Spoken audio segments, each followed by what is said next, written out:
Ha llegado el momento de salir del armario. Voy a hacerte una confesión muy íntima. Desde que perdí la fe, poco antes de la adolescencia, me fui haciendo una persona muy pesimista.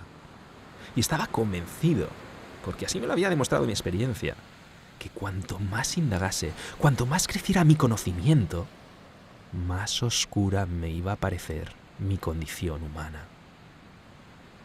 Y es que la ciencia, o al menos aquella versión inadvertidamente desfasada a la que podía acceder mucho antes de que existiera Internet, se confirmaba esa ciencia una y otra vez como una agorera fría y aséptica, portadora siempre de macabras noticias. No había esperanza alguna. Mi biología era un mecanismo diseñado para degenerar. Y antes o después, todo lo que para mí era importante o siquiera real, se esfumaría. Se disolvería junto a mi conciencia en una nada absurda. Y allá donde mirase, no encontraba un solo indicio que no apuntara a ello. A fin de cuentas, el ser humano no era más que una microscópica insignificancia condenada a desaparecer sin pena ni gloria en un universo monstruosamente infinito e indiferente ante nuestro destino. Odiaba la muerte. Me sublevaba en mis desvelos ante la idea de ser necesariamente mortal, de tener que desaparecer, dejar de existir. Una parte de mi yo más profundo quería pellizcarse para despertar de aquella desgarradora pesadilla existencial, pero otra parte de mí sabía que cada vez que lo intentase, la despiadada realidad me devolvería su abrazo abrasadoramente helado. Ignoraba entonces que mi pesimismo tenía cura. E irónicamente, esta no vendría de ninguna religión o fuerza mágica, sino de la propia ciencia.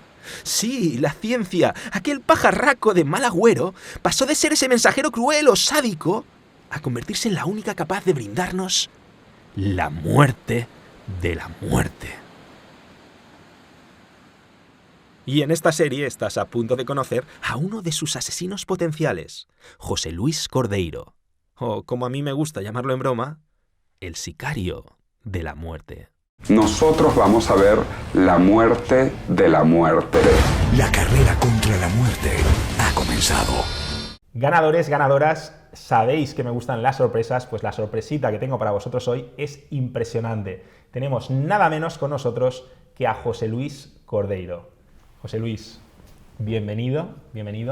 ¿Cómo estás? Pues muy bien, contento de hablar de temas del futuro con una persona que está promoviendo estas ideas en España y en toda Iberoamérica.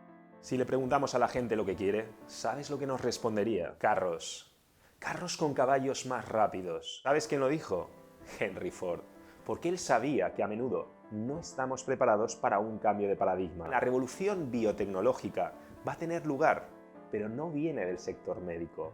Viene del sector informático. En el episodio anterior presentamos La muerte de la muerte, donde me viste salir del armario y entendiste por qué me apasiona este tema, hasta el punto de haberse convertido desde hace años en el sentido de mi vida y el fin último de mi filosofía, el Nebkaizen. Y en este episodio te presento formalmente la sexta entrega de Bestias del Éxito. En esta ocasión, y pese a estar totalmente basado en la ciencia, es tan increíble lo que vas a aprender que he decidido partirla en episodios para que vayas asimilando poco a poco una información que va a hacer que te pellizques para saber si estás soñando, o que te preguntes si el mismísimo Morfeo de Matrix está a punto de aparecer para desconectarte de esa realidad postiza que has estado viviendo hasta ahora. Pues lo cierto es que estás a punto de conocerlo, solo que en la vida real el que viene a ofrecerte la píldora roja nos trae noticias mucho más prometedoras y se llama José Luis Cordeiro. ¿De quién es esta bestia del éxito? Podría pasarme varios vídeos hablando sobre él y sobre hasta qué punto está implicado en proyectos que van a decidir el destino de la raza humana. Podría explicar que es el director del Millennium Project, o profesor adjunto del Instituto de Física y Tecnología de Moscú, o profesor fundador de la Singularity University, universidad creada por Google y la NASA en Silicon Valley. Pero prefiero que lo conozcas tú en persona, siguiéndolo en las redes sociales y asistiendo a sus transformadoras conferencias. Entre tanto, en esta serie vas a descubrir algo que quizás ignorabas, y es que los principales problemas de la humanidad incluidas la pobreza, la contaminación, la superpoblación, la vejez e incluso la muerte, tienen solución. Y esta solución puede llegar mucho antes de lo que crees, hasta el punto de que es bastante probable que tú seas testigo de ella.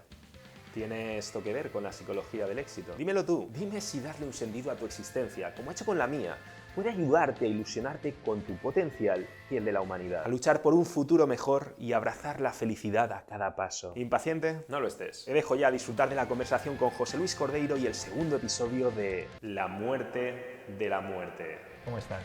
Pues muy bien, contento de hablar de temas del futuro con una persona que está promoviendo estas ideas en España y en toda Iberoamérica. Pues yo la verdad soy un fanático de este tema, no he salido mucho del armario, pero estoy saliendo cada vez más.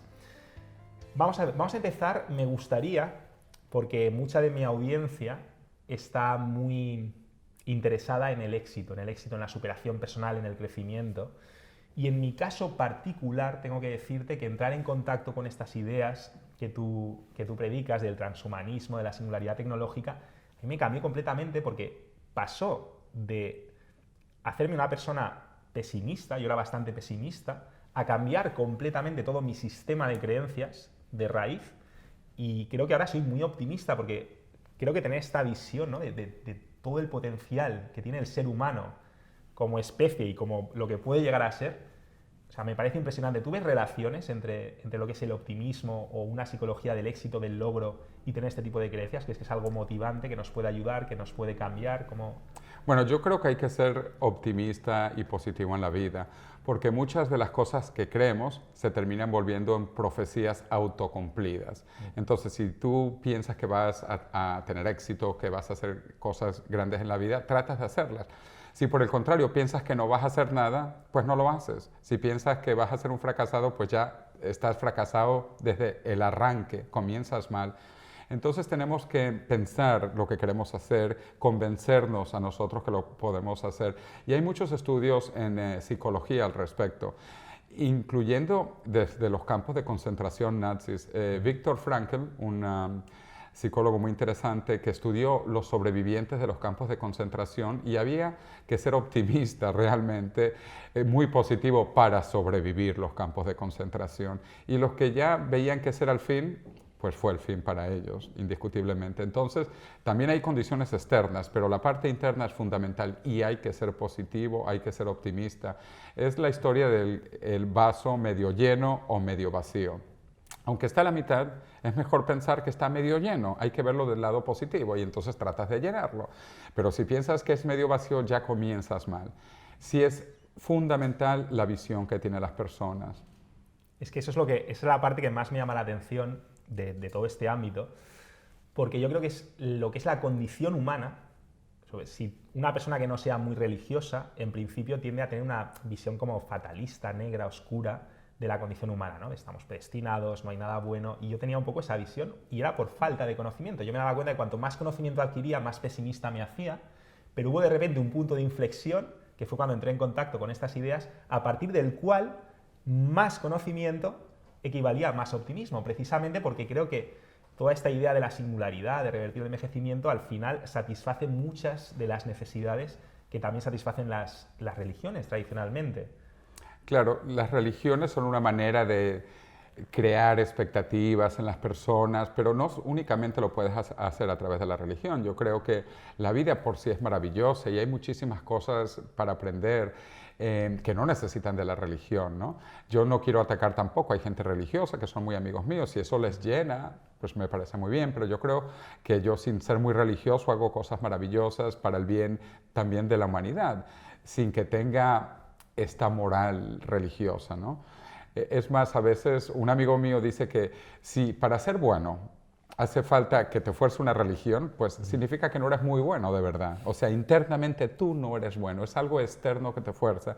Y por eso es más interesante que uno sea bueno directamente uno mismo, sin que una religión te establezca un código moral. No, estoy totalmente de acuerdo, porque a mí me pasa lo mismo con el éxito. Yo veo que el éxito muchas veces se relaciona con conceptos asociados al pensamiento mágico, la ley de la atracción, tal, una serie de cosas que no son necesarias para explicar el éxito. Y si tú necesitas eso para explicar tu sistema, entonces que tu sistema no es tan bueno. Tu sistema debería de ser bueno independientemente, ¿no?, de estas creencias. Pero sí que me parece que para una persona que nos esté viendo que no sea religiosa, el poder creer que hay esperanza para el género humano, creo que puede ser muy motivador. Creo que este cambio en el sistema de creencias, en mi caso, tuvo un efecto súper positivo y creo que para mucha gente que tiene esa visión como pesimista del mundo, ya no de su vida, de voy a conseguir, sino de la condición humana, ¿no? De pesimismo humano, estamos aquí, somos mortales, el universo se va a acabar, todo esto, pues creo que esto es como, vamos, súper regenerador por dentro, ¿no? El decir, hay una luz al final del túnel, es completamente real, y en eso es en lo que me gustaría que empezásemos a centrarnos, porque claro, mucha gente que está viendo esto todavía no sabe de qué estamos hablando. Claro, pero déjame para hablar del tema de las religiones. Sí. Yo estuve hace unos meses en las cuevas de Altamira. Las cuevas de Altamira pues son de miles de años atrás, antes de las religiones modernas.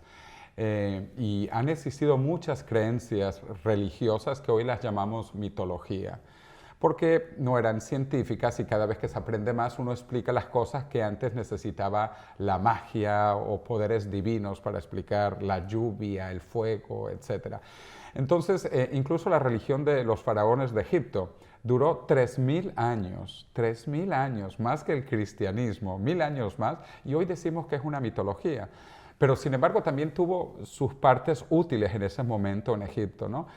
En el mundo del futuro, que está cambiando radicalmente, vamos a hablar de las mitologías del presente. Yo diría de todas, porque incluso vamos a iniciar la colonización del espacio. En tan solo una década hay planes para enviar la primera misión humana a Marte. Cuando los humanos lleguemos a Marte, sin necesidad de una religión o sin necesidad de un Dios que ponga humanos en Marte o que haya ido a morir a Marte o a la Tierra o a ningún planeta, vamos a ver el mundo muy distinto, la religión muy distinta y vamos a abrir las expectativas al conocimiento, al crecimiento personal, al crecimiento de la civilización humana.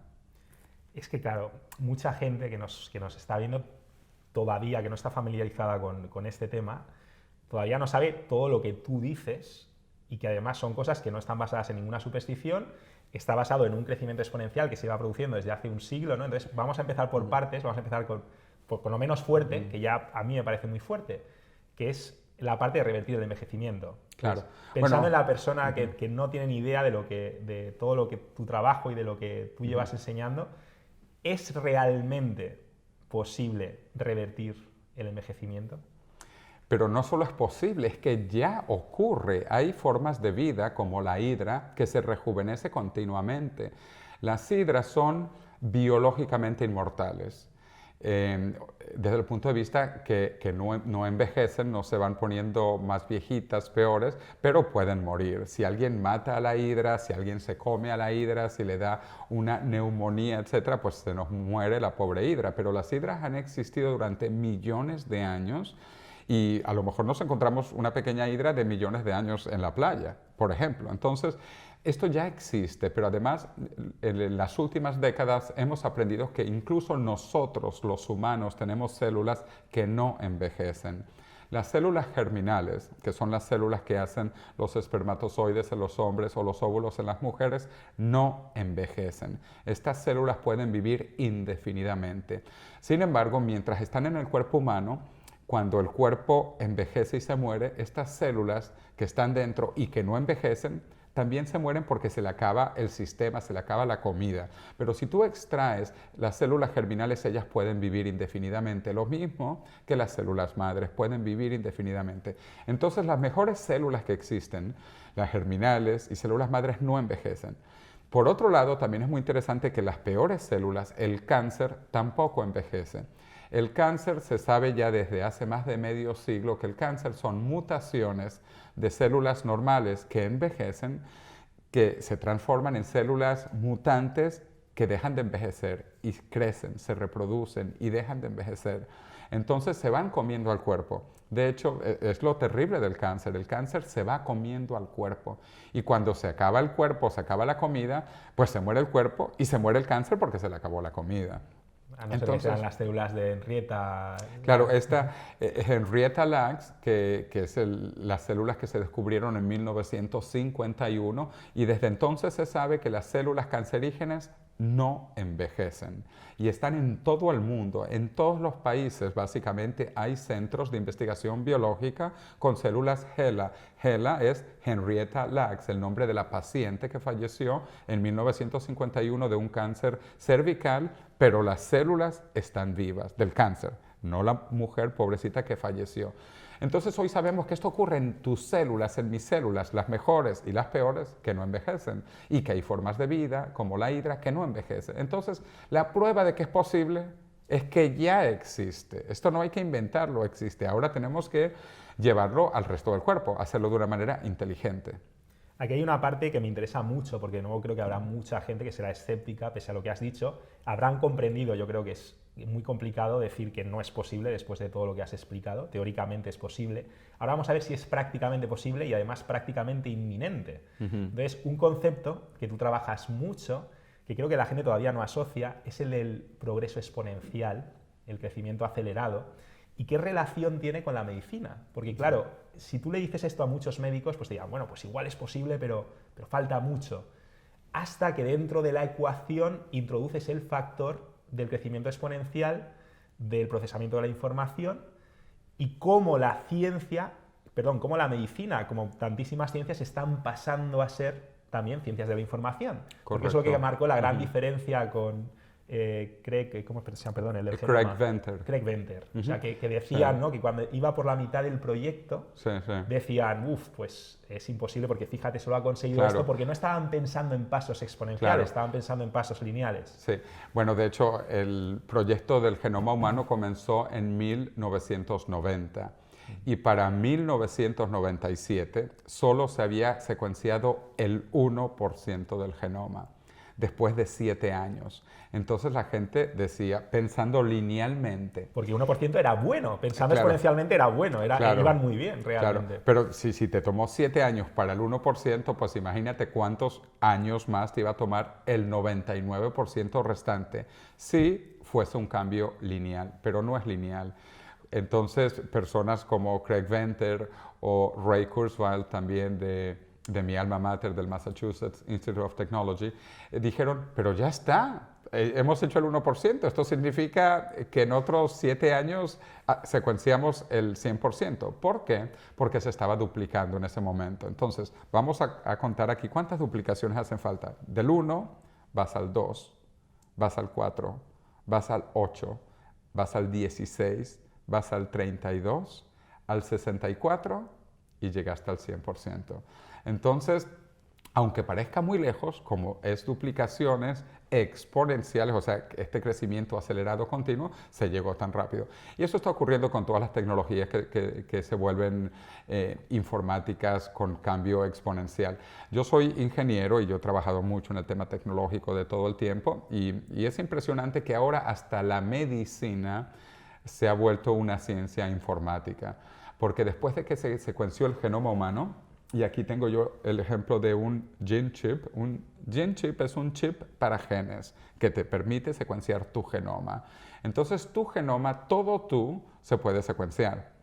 Entonces esto te dice la probabilidad que tú tienes que te vaya a dar cáncer, que te vaya a dar Parkinson's, que te vaya a dar Alzheimer's, lo que no significa que te va a dar necesariamente, porque si tú te cuidas y comes bien, a lo mejor puedes evitar algunas de estas cosas, pero tienes el conocimiento de la probabilidad de estas enfermedades y por lo tanto no solo ya lo vas a poder curar mejor, sino que lo vas a poder prevenir, porque sabiendo que tienes una posibilidad que te dé alguna de estas enfermedades, podemos atacar a nivel genético y cambiar estos genes que son malos a nivel de las diferentes enfermedades. Entonces la medicina del futuro es radicalmente distinta. Primero porque no va a ser curativa, va a ser preventiva. Segundo porque va a ser totalmente personalizada.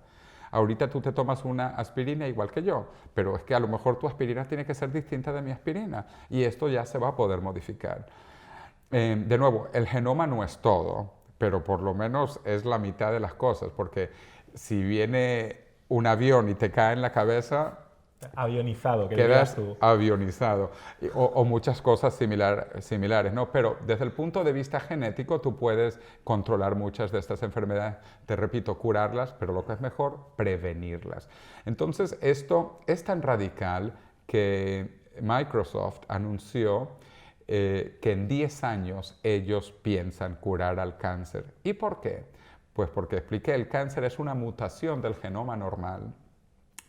Pueden ser muchas mutaciones, no sabemos, se está comenzando a investigar, pero ellos van a identificar cuáles son esas mutaciones. Van a secuenciar una célula tuya normal y una célula cancerígena mutante. Y al identificar los genes que han mutado, los van a poder atacar, recomponer, restablecer a su condición buena.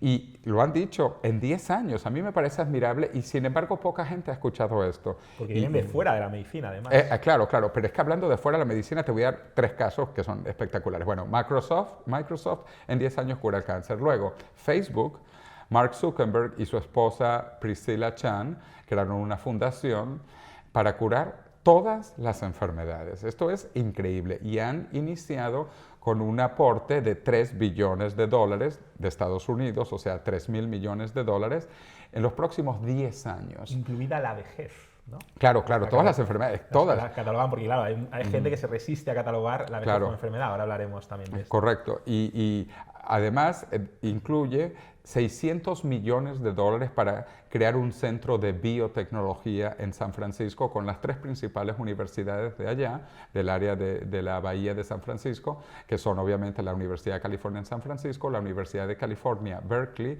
y la Universidad de Stanford. Que además son universidades que normalmente no les gusta trabajar juntas porque son competencia, pero con un aporte de $600 millones de Mark Zuckerberg, han decidido todas juntar esfuerzos, que también es hermoso. Estas universidades que eran competencia trabajando en conjunto. Entonces esto es Facebook. Y una de las más visionarias fue hace 3 años Google. Google creó una subsidiaria llamada Calico. Calico quiere decir California Life Company. Y el objetivo de California Life Company es curar el envejecimiento. Así de claro, el nombre lo dice, California Life Company. Y ya han invertido cerca de $1,5 billones desde que crearon Calico. Entonces, Google, Facebook, Microsoft, ¿tú crees que estas compañías son idiotas? ¿Tú crees que estas compañías... y todos sus inversores, claro. Y estamos hablando de billones de dólares. Sin embargo, no es el sector médico, que tienes toda la razón, es una disrupción. Y generalmente las disrupciones vienen de fuera, porque el que está dentro de una industria solo piensa en pequeños cambios evolutivos. Pero estos son cambios revolucionarios totalmente. Bueno, la gente que trabajaba con carros de caballo, pues lo que querían era un caballo más grande. De hecho, a Henry Ford le dijeron, bueno, ¿qué pensaba él? Que si le preguntaba a la gente qué quería transporte, ¿qué diría la gente? Y dijo, pues un caballo más rápido. Pero Henry Ford comenzó a hacer coches. Y ha sido un cambio total de paradigma. Igual con las lámparas. Si hace 2 siglos le hubieran preguntado a la gente, oye, ¿qué vas a usar para iluminación? Bueno, yo quisiera una lámpara, a lo mejor una velita que durara más tiempo, por ejemplo, ¿no? Entonces, lo que viene ahora en medicina radical no viene del sector médico, no viene del sector farmacéutico, viene del sector informático. Inglaterra está al borde del apocalipsis. Si su población sigue aumentando, será el fin. Esto es básicamente lo que predijo Malthus cuando la población de este país apenas superaba los 6 millones de habitantes. Hoy en día el Reino Unido tiene más de 65 millones y sigue creciendo, y no tiene pinta de que el apocalipsis esté por llegar. Aún así, los recursos del planeta son limitados. Si curamos el envejecimiento y la gente deja de morir al ritmo actual, será catastrófico, no podemos crecer indefinidamente. Depende. Y pregúntate lo siguiente. ¿Ves el mundo, el universo incluso, como una tarta a repartir? ¿Y las personas somos criaturas con una boca y un ano que van a consumir dichos recursos más y más? ¿O somos seres con cerebros capaces de hacer la tarta más y más grande? Ya, claro. ¿Y qué pasa con la contaminación? Buena pregunta. Pero ¿y si la contaminación no fuese más que materia prima en el lugar equivocado? ¿Y si fuésemos muy pronto capaces de manipular la materia átomo a átomo. Bueno, ¿y qué más da que evolucionemos tecnológicamente si no lo hacemos éticamente? Otro cliché. Uno de esos topicazos que vas a oír una y otra vez. ¿Por qué y si fuese justo al revés? ¿Y si fuese cierto que efectivamente hemos evolucionado éticamente, pero solo en la medida en la que lo hemos hecho tecnológicamente? ¿Y si la evolución moral fuese un lujo que solo nos podemos permitir gracias a la evolución tecnológica? ¿Y si, a medida que dejamos atrás un mundo de escasez en el que hemos evolucionado y por el que competimos por cada mísero recurso, para pasar a otro mundo de abundancia, solo entonces fuésemos capaces de competir por cosas más simbólicas, más intangibles, cosas como el honor, el reconocimiento, el servicio al prójimo? Porque verás, cuando yo tenía la edad de muchos de los que estáis viendo este vídeo, un disco musical, una película o un libro, eran considerados bienes muy preciados. Sin embargo, hoy, todo esto no es más que información digital, información codificada en ceros y unos que puedo almacenar aquí, que puedo reproducir y copiar tantas veces como crea conveniente, con coste cero. Con las impresoras 3D, muchos otros bienes materiales están dejando de serlo. Y estas impresoras no dejan de aumentar su eficiencia y de bajar de precio. Y pregúntate, cuando seamos capaces de manipular la materia a nivel atómico, ¿cuántas más cosas valiosas Van a pasar a ser información. Prepárate, porque estos son solo algunas de las ideas que el profesor José Luis Cordeiro desarrolla en el tercer episodio de La muerte de la muerte. Si tienes ganas de verlo ya, te entiendo perfectamente. Así que te dejo disfrutar y expandir tu mente con nuestra conversación. Ya que tocas ese tema, porque tú eres muy amigo de muchas de las personas que están súper implicadas, ¿no? Que están dedicando su vida a revertir el envejecimiento desde distintos ángulos. María Blasco, Aubrey de Grey, Elizabeth Parrish y muchos más, ¿no? A mí me llama la atención el caso de Elizabeth Parrish, porque claro, esta persona, o sea, ni siquiera es científica, no tiene nada que ver con la industria farmacéutica, ¿no? ¿Cómo es posible que la primera persona en someterse, porque bueno, igual tienes que hacer alguna introducción sobre esto, porque mucha gente tampoco sabe que ya hay personas que se están sometiendo a terapias génicas para revertir el envejecimiento, alargar los telómeros. Entonces, ¿cómo es posible no sé, que toda la industria farmacéutica tiene muchos más recursos, esto le esté pasando de largo, ¿no? Y a lo mejor pues una pequeña startup como la de Elizabeth Parrish yéndose a Colombia, en fin. ¿Cuál es tu visión de esto? Sí. ¿Qué crees que va a pasar? Bueno, de nuevo es una disrupción que viene de fuera, no viene del sector médico, del sector farmacéutico, y me parece maravilloso que esta amiga que es joven, bueno, todo es relativo en la vida, pero ella tiene 45 años y es una mujer muy hermosa, muy bonita, pero ya siente que está comenzando a envejecer, y ella ha visto con varias personas tecnologías para rejuvenecimiento que sin embargo no son permitidas en los Estados Unidos por el famoso FDA, Food and Drug Administration. Entonces ella, junto con su doctor, que también es estadounidense, están aplicando y recibiendo este tratamiento efectivamente en Sudamérica, porque las leyes son más flexibles, porque no hay tanta regulación y porque ella como paciente decide someterse ella misma a este tratamiento de rejuvenecimiento. En estos momentos está con dos tratamientos, uno que es para el rejuvenecimiento de las mitocondrias y el otro que es para volver a hacer crecer los telómeros con telomerasa. De hecho, esto también es en lo que ha trabajado, correcto, que llevan esto para las células.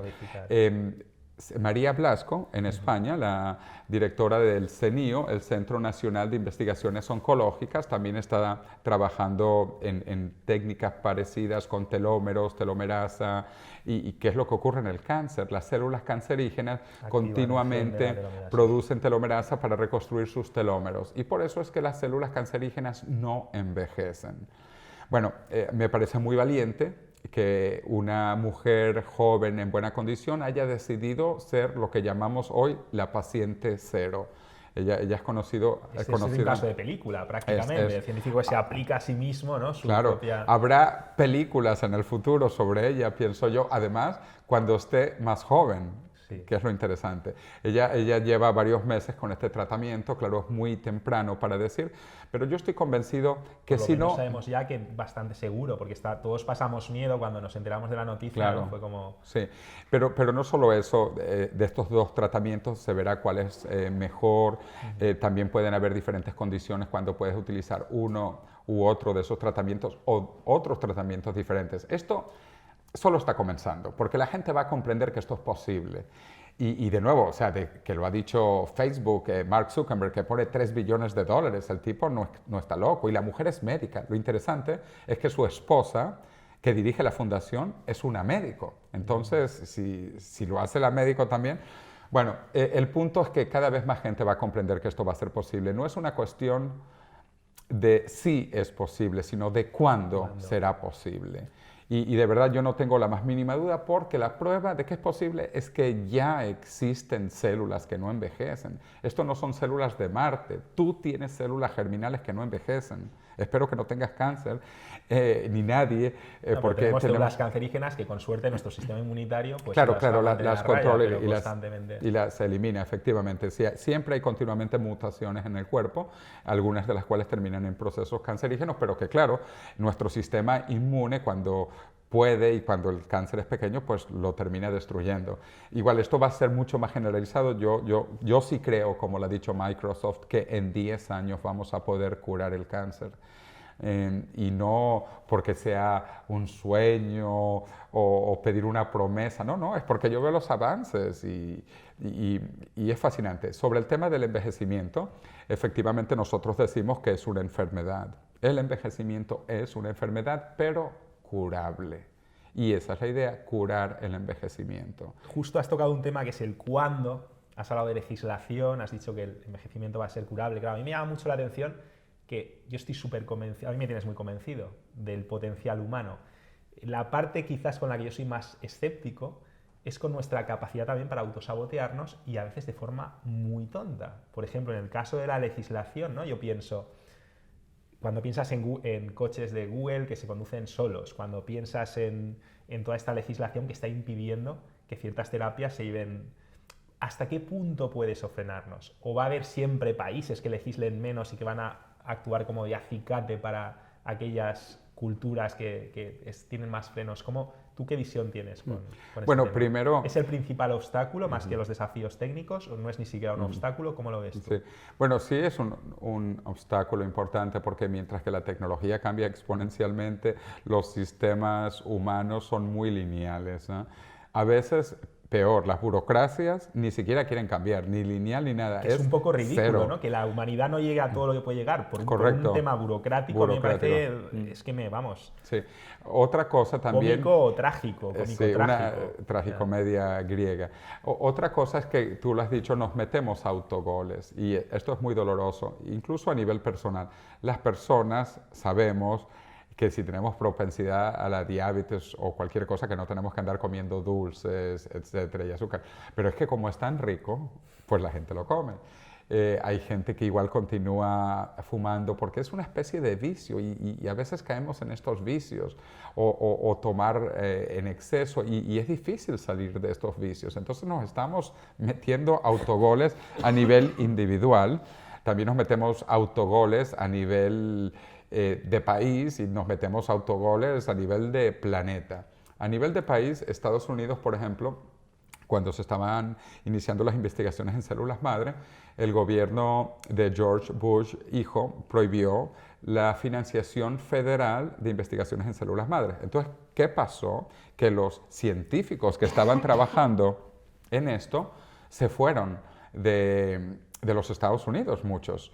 O cuando en Inglaterra, después de haber clonado la oveja Dolly, hubo pues mucha recriminación a los científicos que si estaban jugando a ser Dios. Entonces algunos de los científicos británicos se fueron de Inglaterra y se fueron a países asiáticos que son mucho más abiertos. De hecho, muchos terminaron en Singapur, en Corea, en Japón, en China, que tienen otra visión de la vida. Sí, siempre nos quedará Corea, ¿no? Y su legislación en el Parlamento para derechos humanos de los robots. Correcto. Y es muy interesante, por hablar de los derechos humanos de los robots, porque llevan años ya. Pero vamos a llegar a eso. Es que no quiero adelantar porque Tú has hablado de meternos goles y hay varios, a mí me vienen varios a la mente porque me los encuentro una y otra vez. No me quiero imaginar tú la de veces que te los habrás encontrado. Una de las formas de autosabotaje, uno de mis proyectos se llama Salud Extrema y persigue acercarnos a nuestro potencial humano de forma más o menos natural, pero claro, yo lo veo como un puente. Lo veo como un puente hasta el momento en el que tenga lugar la revolución biotecnológica y podamos aspirar a algo más, porque no podemos aspirar a revertir el envejecimiento de forma natural. Pero claro, me viene a la mente todas estas personas que de alguna forma rinden culto, ¿no?, a lo natural, ¿no? Es que la muerte, el envejecimiento es natural, incluso la muerte da sentido a la vida. Incluso, sí, eso o sea, es tan como que ridículo. yo veo que estamos como enamorados, nos hemos enamorado de una filosofía de autoconsuelo que quizás tuvo sentido cuando no podíamos hacer otra cosa. Correcto. Durante esa época dices, oye, mira, si no puedes evitar la muerte, acéptala, di que es inevitable, incluso di que da sentido a la vida, participa de todas las religiones que haga falta, pero una vez está en nuestra mano, de repente las circunstancias han cambiado y de repente lo que antes resultaba potenciador para nosotros como individuos, incluso como especie, empieza a resultar muy limitante. Claro. Y tenemos que estar preparados para el cambio porque si no nos vamos a autosabotear mucho. ¿Qué opinas de estos cambios, ¿no?, de paradigma? Es decir, no rendir culto. Yo últimamente estoy poniendo incluso a veces a mis seguidores vídeos horribles, naturales, de depredadores, porque tú cuando ves a un león comerse a una gacela, pues es relativamente limpio. Son asesinos muy eficientes, pero cuando ves a unos perritos de estos de africanos despedazar poco a poco a un animal vivo durante horas y horas, ¿no?, y empezar a comer sus entrañas cuando el animal todavía vive, pues ya no te da por idolatrar tanto la naturaleza, Claro, ¿no? claro. Entonces, yo siempre digo que la naturaleza está muy bien, pero puede y debe ser superada y que además está en la naturaleza del Homo sapiens el autotrascenderse, desde que optamos por el fuego, ¿no? Desde que dijimos, Sí. oye, vamos a ver, ¿qué opinas de esto? Y sobre todo, ¿cómo podemos hacer cambiar? Porque yo creo que aquí la presión social, si fuésemos todos un poco más coreanos, en lugar de ver Gran Hermano, en lugar de estar tan enamorados del fútbol, y de, en definitiva, entretenimientos que son para evadirnos, en lugar de para cambiar, no nos gusta nuestra vida y queremos evadirnos de ella.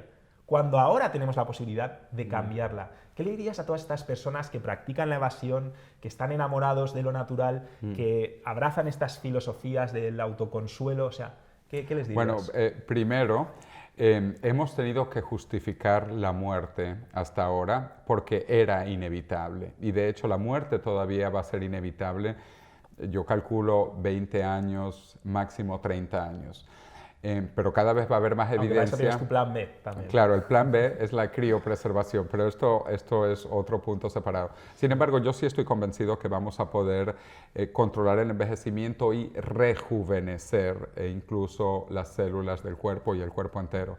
Pero hasta ese momento tenemos que justificar la muerte, porque si vamos a morir o moríamos hasta ahora, es lo único que hemos conocido la muerte, bueno, pues vamos a hacerla bonita, romántica, platónica, como algo exaltador, etc. Y de hecho las religiones surgieron para esto, las religiones nacieron para explicar qué pasa cuando uno muere. Hay una segunda vida, hay una reencarnación, que es lo que hay. Pero bueno, todo esto no va a ser necesario cuando logremos controlar el envejecimiento y alcancemos lo que yo llamo la muerte de la muerte. Nosotros vamos a ver la muerte de la muerte. De hecho, yo no pienso morir, y de nuevo, esto no es que sea un sueño, mientras que no me caiga un piano en la cabeza o me estrelle en un avión, yo espero vivir 30 años más, lo cual permitirá que yo pueda controlar el envejecimiento y rejuvenecer mi cuerpo biológicamente. Esto por un lado. Por otro lado, cuando dicen natural, ¿qué es esto de natural o no natural? Nosotros somos naturales, por lo tanto, todo lo que nosotros hacemos es natural. O sea, ¿cómo que no es natural? O sea, si yo hago algo, está hecho por mí que soy natural. De cualquier manera, nosotros seguimos evolucionando. Nosotros somos simios evolucionados un poquito. Nosotros compartimos 99% del genoma con el chimpancé y esto no es una teoría. Esto los niños en la escuela lo van a hacer en clases de biología en 10 años a más tardar. Van a secuenciar su genoma y el genoma del chimpancé y van a ver que somos 99% chimpancé y 90% ratón. Entonces, esto no es una teoría, venimos de otras formas de vida y seguimos evolucionando. De hecho, nuestras características físicas cambian a través del tiempo también. El ser humano evolucionó en África, que es donde están los simios mayores, los primates mayores. Y nosotros, cuando estábamos en África, pues éramos muy parecidos a los primates.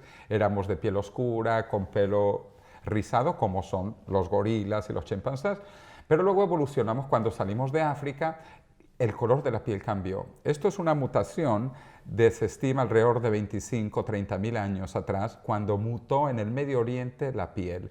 Los ojos claros son una mutación también de hace aproximadamente 12.000 años. Los ojos chinos también son otra mutación, que además se pueden identificar dónde y cuándo ocurrieron ¿Tiene esto. alguna ventaja los ojos rasgados? Pues debe de tener alguna tendrá. ventaja inicial. Quizás ya luego no, porque desde el lugar que se originó esta mutación hasta donde llegó, porque ahora hay ojos chinos pues en muchas partes, ¿no? Desde Siberia hasta Tailandia, ¿no? Tienes todo el abanico de posibilidades. Pero bueno, el color de piel también tiene ventajas. La piel blanca es mejor para climas fríos, la piel negra es mejor para climas cálidos, por eso evolucionaron todos estos cambios físicos. Pero bueno, entonces esto sigue cambiando y vamos a seguir evolucionando y mutando. Y esto es natural, y las cosas que nosotros hacemos son naturales. De cualquier manera, si tú quieres ver lo que es natural es que la expectativa de vida del hombre eran de 20 a 25 años en el tiempo natural. Cuando vivíamos en África, 20 años. Sí, o ¿no? sea, Y los virus y las bacterias es todo natural. Eso yo creo que hay una gran hipocresía, porque Total. de boquilla todos nos amamos lo natural cuando no hay razón racional, o sea, no es objetiva para rendir ese culto a lo natural, ¿no? La tierra será abrasada por el sol de forma totalmente natural. Y luego, a la hora de la verdad, cuando alguien tiene un virus, una bacteria, rápidamente se toman antibióticos. Cuando alguien desarrolla una enfermedad crónico-degenerativa, pues intenta curarla. Es decir, en la práctica yo creo que la gente se va a lanzar... es natural que se te caigan los dientes, que no uses pasta dental. Pero bueno, yo espero que tu público use pasta de dientes y use cepillo de dientes, aunque eso no es natural tampoco, desde el punto de vista hablando así. Aunque de nuevo yo sí lo llamo natural porque lo hacemos nosotros, por lo tanto es natural. Está dentro de nuestra naturaleza. De hecho, la condición humana es tan maravillosa que es justamente ir y trascender los límites, descubrir nuevos límites. Cuando el ser humano salió de África, esto fue hermoso. Colonizamos el viejo continente entero. Cuando luego el ser humano salió primero vía el Pacífico, el estrecho de Bering, los primeros colonizadores de América, y luego cuando los europeos atravesaron el océano Atlántico para llegar a América, esto fue un mundo increíble de descubrimiento y también pues encuentros naturales de bacterias, de enfermedades, como tú sabes, es muy trágico. Durante la colonización europea de las Américas murieron millones de personas por enfermedades que no existían en las Américas, que trajeron los europeos, ¿no? Pero bueno, ahorita vamos a ver esto, solo que mucho más con el inicio de la colonización a Marte en una década.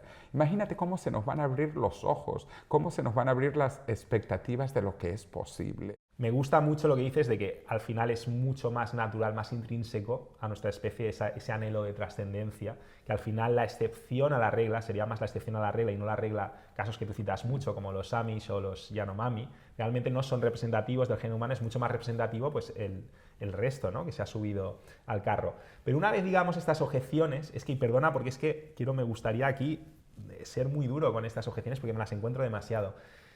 Luego vienen las otras que también son muy típicas, que seguro que también las has oído, y me gusta mucho una cosa que tú dices, ¿no? Porque enseguida dicen, uy, ¿yo para qué quiero vivir para siempre o 1000 años? Menudo aburrimiento, ¿no? Y hay una palabra que tú usas que me gusta los que están mucho. Aburridos es porque son burros. El aburramiento, no hay aburrimiento, hay aburramiento. Claro, ¿no? Hay cantidad de cosas que... Sí, lo que vamos a descubrir, las posibilidades que tiene la vida, el aprendizaje, el amor, la enseñanza, todo. Es que si vivimos... te cansas, te echas una siesta, ¿no? Y vuelves a empezar. Sí, exacto.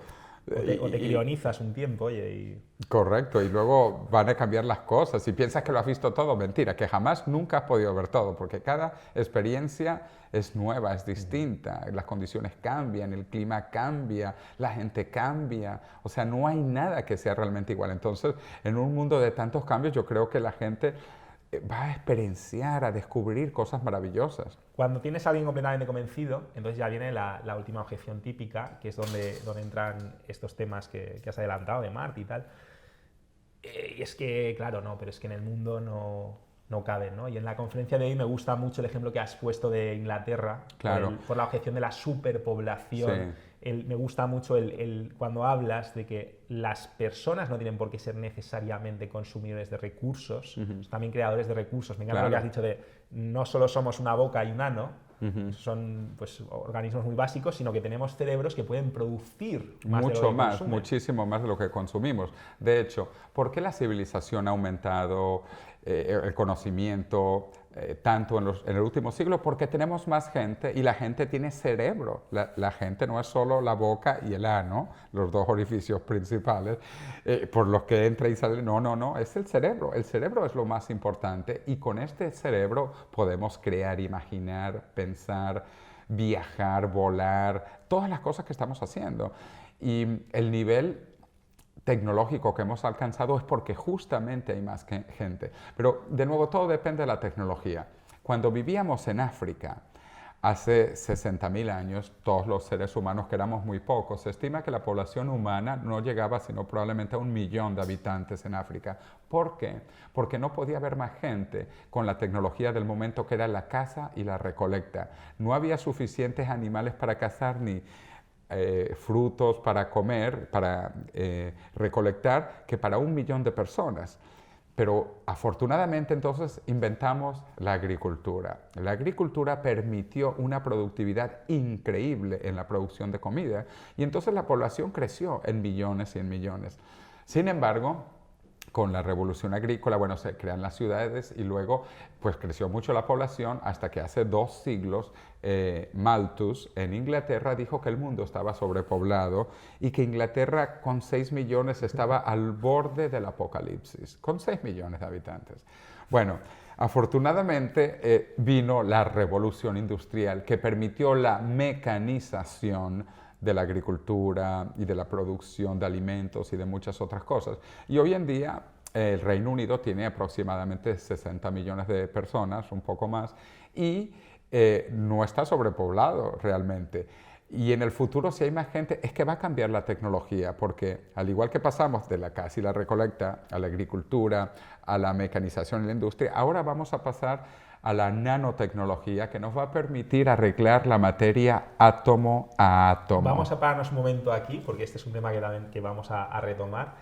Dentro de lo que es la superpoblación, me gusta mucho lo que dices de que en realidad se lo debemos toda la tecnología, y aquí quiero sacar 2 temas. Uno, que cuando hablamos de más productividad por cerebro, no solamente hablamos de producir más físicamente, sino también de contaminar menos, porque otra frase tuya, que a mí se me quedó grabada, es: la basura es materia prima en el lugar equivocado. Eso me fascina, ¿no? Entonces, claro, cuando entiendes esto, te das cuenta de que realmente no hay límite. Y ahora hablaremos de cómo no hay límite, incluso hacia la singularidad tecnológica, que es como el plato fuerte, es lo que ya da más miedo, ¿no? Nos va a ayudar a conseguir todo esto.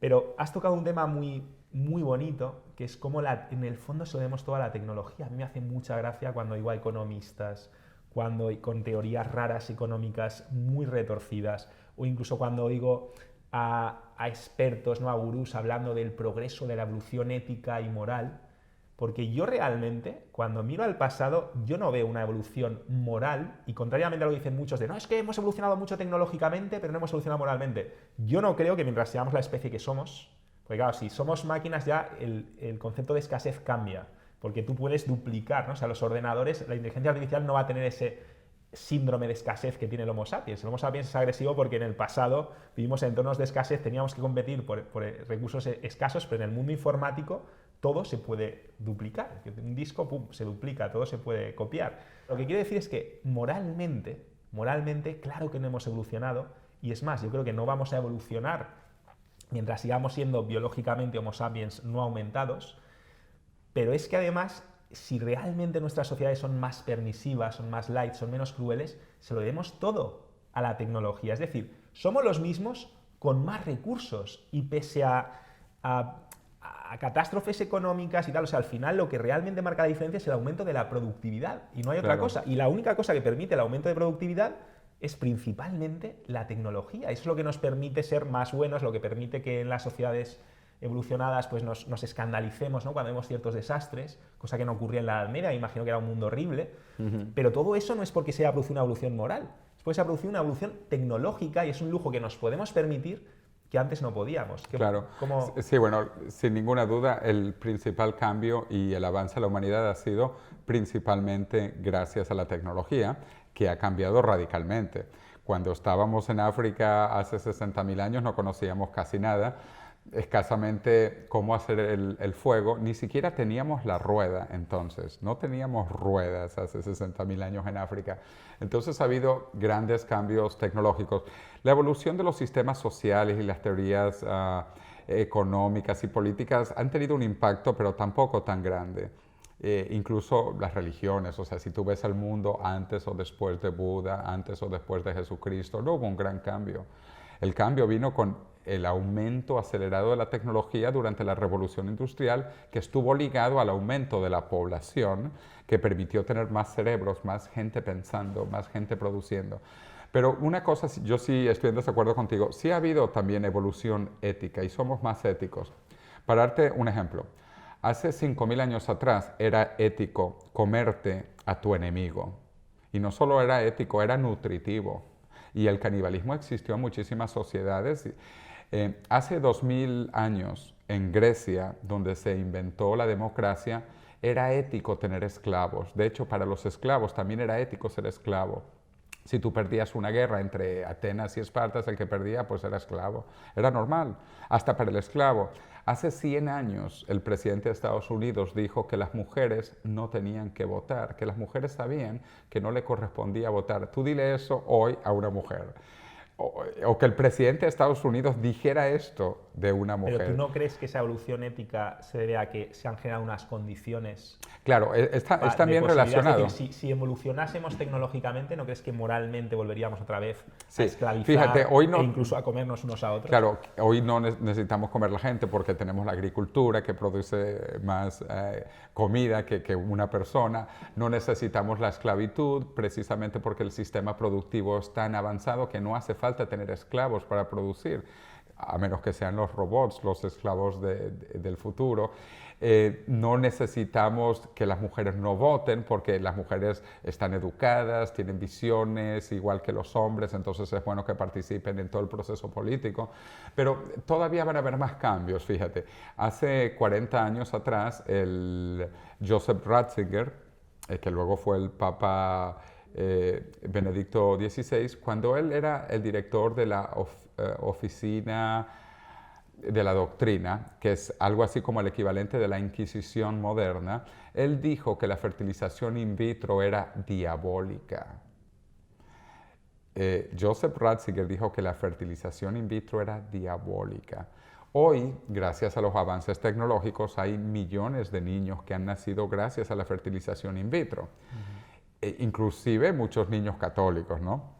Y a lo mejor algunos de ellos son unos pequeños diablos, pero los padres están contentos de sus diablitos y los propios diablitos están contentos de estar en el mundo.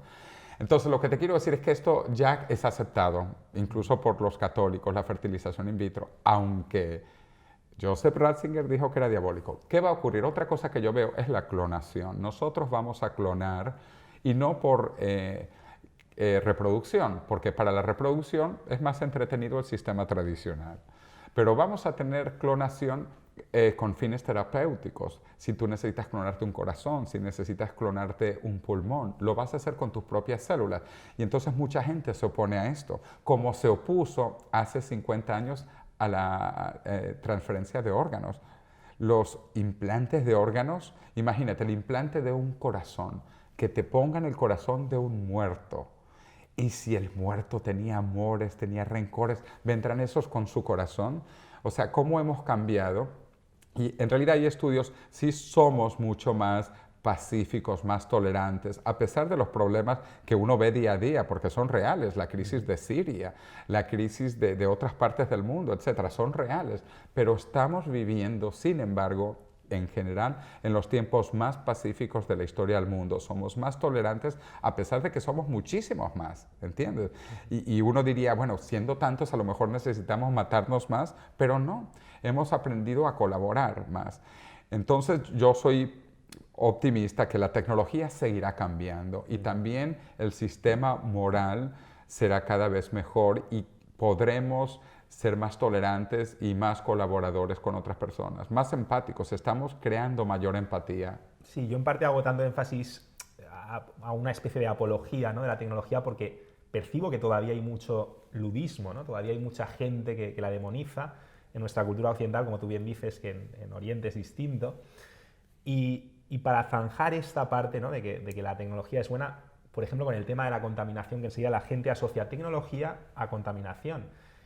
Y a mí me ocurre exactamente lo mismo que te he dicho que he dicho antes, ¿no?, de que cuanto más aprendía, al principio más pesimista me hacía, hasta que toqué ese punto de inflexión, a partir del cual cuanto más aprendía, más optimista me hacía.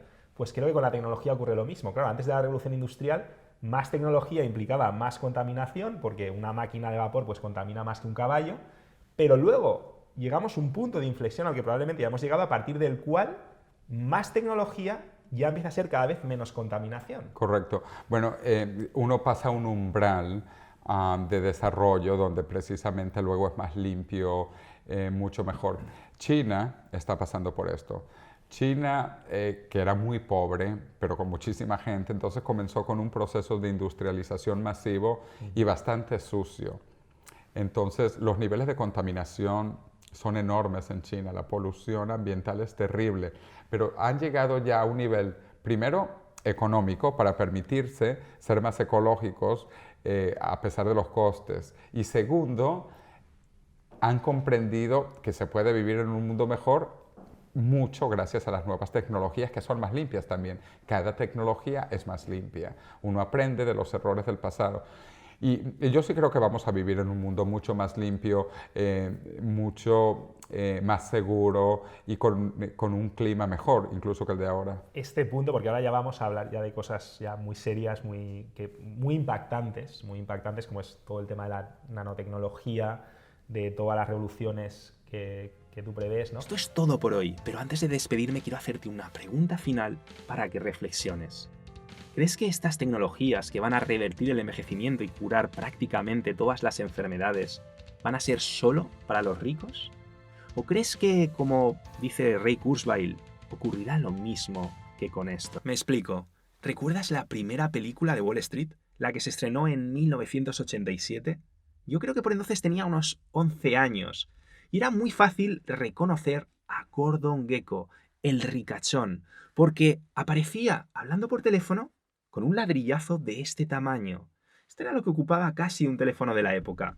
Y te voy a decir algo, eran extremadamente caros, solo se lo podían permitir los ricos, fallaban a menudo y no hacían ni una fracción de lo que hace esto. Hoy en día, prácticamente nadie querría dicho teléfono ni regalado. En el próximo episodio de La Muerte de la Muerte hablaremos precisamente de esto, del crecimiento acelerado de la tecnología, de cómo se hace exponencialmente más buena, más barata y accesible. ¿Has hablado alguna vez con un cuenco tibetano? ¿Y con una pesa de 2 kilos? ¿Por qué no? ¿Solo porque el cuenco o la pesa no tienen cerebro? Puede que creas que tu cerebro está a otro nivel, que no tiene nada que ver con un cuenco tibetano, y desde luego está a años luz de una pesa de 2 kilos. Pero si es así, ¿qué es lo que lo hace tan diferente? ¿El número de átomos? ¿El tipo de material? No lo creo. Quizás estés pensando que lo que hace tu cerebro tan diferente es la actividad que tiene lugar en su interior. Pero lo cierto es que esta pesa de 2 kilos tiene trillones de átomos en constante actividad. Átomos intercambiando electrones, con el spin de sus partículas alterándose constantemente, sus campos magnéticos apareciendo y desapareciendo. Y toda esa actividad que tiene lugar aquí es pura computación, información que está siendo procesada. Entonces, ¿cuál es la diferencia entre lo que ocurre aquí dentro y aquí dentro? Solo el patrón que siguen dichos cambios, el modo en el que esa información se procesa, Eso es lo que da a tu cerebro un poder de computación mucho mayor. Pero ¿qué pasaría si optimizásemos todos los procesos que tienen lugar aquí para acercarnos a su potencial de cálculo? Esta pesa despertaría y podría procesar más información que toda la humanidad desde que existe. Y hacerlo le llevaría menos de 10 millonésimas de segundo. Ray Kurzweil predice que antes de que acabe el siglo, la materia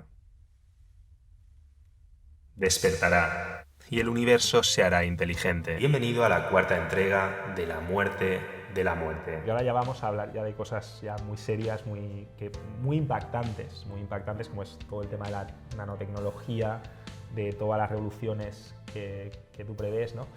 Entonces, vamos a empezar, si quieres, por la parte del escepticismo, porque yo creo que aquí al final, sobre todo, es si aceptamos la ley de los rendimientos acelerados o no la aceptamos, que es como una extensión de la ley de Moore, ¿no? que era solo para los chips, pero resulta que mucha gente conoce la ley de Moore, pero no es consciente de que la ley de los rendimientos acelerados se lleva dando desde hace más de un siglo. Correcto. Y claro, si nada lo impide, si no hay ninguna catástrofe mundial gorda, yo es que cuando os escucho lo veo inevitable, pero habrá muchas personas escépticas y tú podrías explicarnos cómo, claro. Porque tú además has vivido prácticamente esta explosión con cambios de paradigma incluidos. Sí, como, bueno, yo te mencioné, yo soy ingeniero y siempre me ha gustado todo el tema tecnológico, de informática, entonces he estado viendo cómo esto ha cambiado y lo he vivido en mis años, ¿no? Entonces, hace 30 años todavía se utilizaban estas tarjetas perforadas. Esto básicamente son 10 por 100. Había de diferentes tamaños, ¿no? Pero el estándar más o menos 10 por 100, que son 1000. Esto era un K de memoria. Y entonces uno hacía agujeritos y guardaba la información. El problema es que esto no se podía borrar. Después de que estaba agujereado, quedaba agujereado, no se podía modificar. Y por eso se inventaron las memorias electromagnéticas.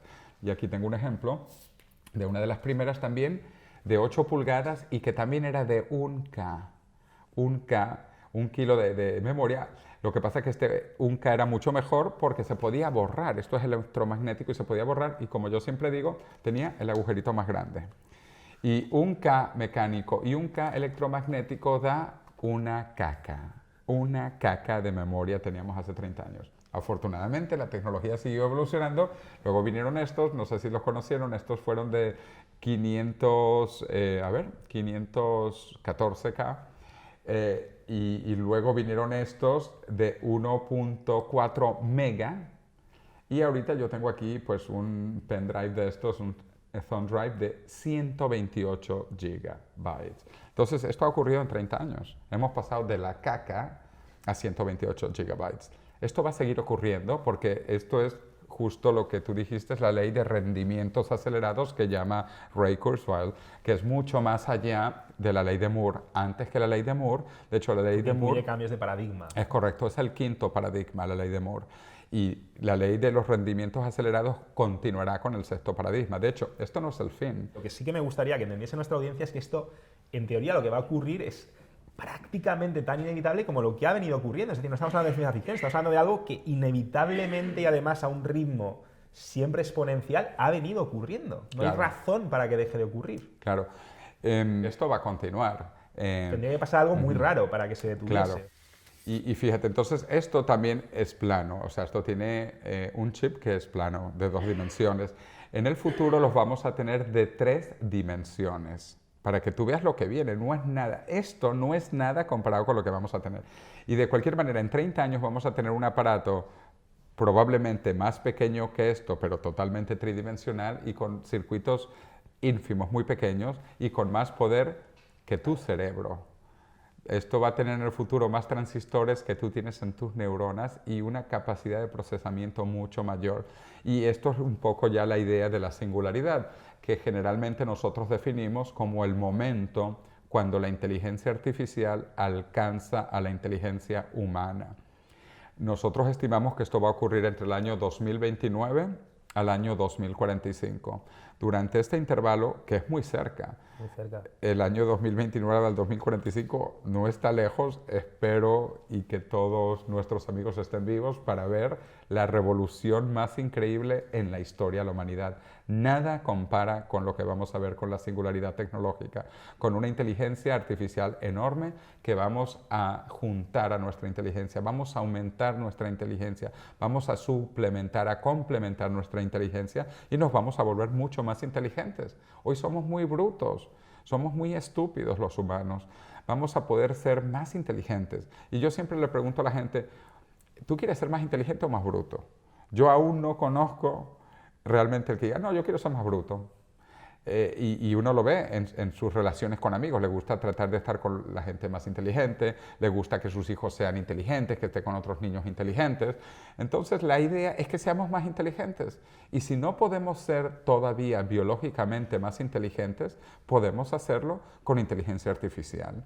Y es esta simbiosis que vamos a tener acceso todos los humanos, porque esto va a estar distribuido en el mundo a través de la red global en los próximos años. Claro, porque otra de las objeciones típicas también es lo de, bueno, pero es que solo van a poder los ricos, ¿no? Y me gusta lo que tú dices de, sí, claro, hay cosas que al principio eran no caras, carísimas. Carísimas, claro. Y malísimas. Y malísimas, claro. Los primeros... La película, yo me acuerdo de la película esta de Wall Street, la primera, claro. Gordon Gekko, que venía con esto, ya sabes que era un multimillonario porque venía con un trastazo el que no teléfono hacía móvil que era nada así. comparado con esto, claro. Claro. O sea, esos teléfonos móviles al comienzo eran carísimos, malísimos y apenas eran capaces de hacer una cosa, que era llamar más o menos por teléfono. Y los teléfonos móviles de hoy hacen de todo, son baratísimos, son muy buenos y están en todo el mundo. Es el producto que se ha masificado en todo el mundo. Todo el mundo, en todo el mundo que quiere, hoy tiene un teléfono móvil. En India, en África, todo el mundo que quiere, en todo el mundo tiene un teléfono móvil, que es impresionante, impresionante. Y van a ser mejores, de hecho, los teléfonos móviles de hoy son una caca comparado con los que vienen en 5 años. Y en 5 años además vamos a tener internet planetaria gratis, que también la gente no cree en esto y la palabra gratis le suena muy raro. No, pero va a ser gratis. De hecho, fíjate, te voy a explicar. Hay 5 compañías importantísimas trabajando en el internet gratis. Está Facebook, que trabaja con drones y su proyecto se llama internet.org. Está Google trabajando con globos y se llama Loon, Project Loon, de Balloon, que es globo en inglés. Y luego están compañías como Virgin Galactic, de Richard Branson, el gran empresario británico, o SpaceX, de Elon Musk, y otras compañías que están trabajando con microsatélites. Entonces están compitiendo microsatélites, globos y drones. Y el objetivo es que pronto, en un par de años, vamos a tener internet gratis. ¿Y por qué va a ser gratis? Pues porque va a estar pagado como internet hoy, por publicidad. Uno cuando entra en Google y busca todo, no paga por usar Google. Entonces, Google dice que de los que van a dar esta internet gratis es que el objetivo es como cuando tú vas a un supermercado.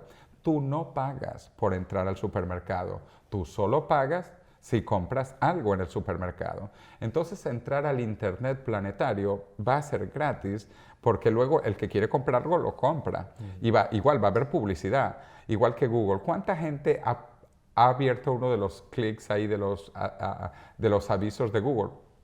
Pues muy poca gente y lo habrá hecho por error. Y sin embargo, Google vive de eso, de esa publicidad. Entonces, lo mismo va a ser con el internet planetario. Va a estar pagado por publicidad, va a ser gratis. Y esto es tan revolucionario que en todo el planeta va a haber internet gratis, ya sea con globos, con drones o con microsatélites. En el Océano Pacífico, en el Polo Sur, para que los pingüinos también tengan internet gratis.